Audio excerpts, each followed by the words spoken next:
Doktor, sochni aslida o'zi necha kunda yuvish kerak? Men har kuni yuvaman-da, chunki sochim tez yog'lanib ketadi.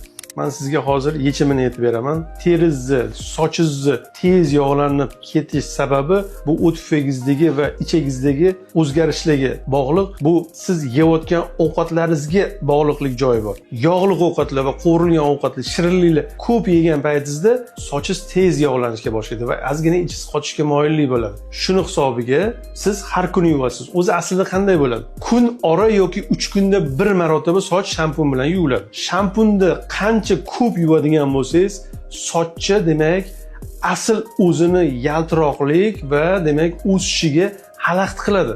Ko'pincha yangi yuvilgan sochni ko'rsangiz quruq va xashakka o'xshab turadi. Aslida yangi yuvilgan soch unaqa bo'lishi kerak emas.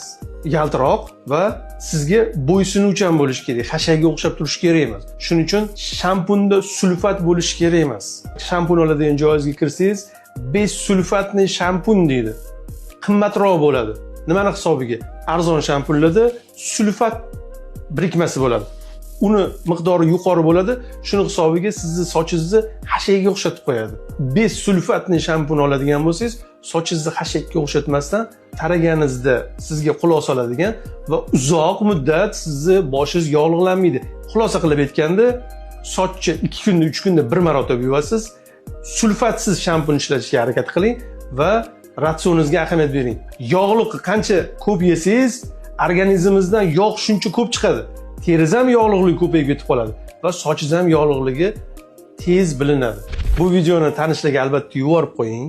Ular ham bilishsin, sochni necha kunda yuvish va to'g'ri yuvish qanaqa bo'lishini. Foydali videolarni o'tkazib yubormaslik uchun obuna bo'lib qo'ying albatta.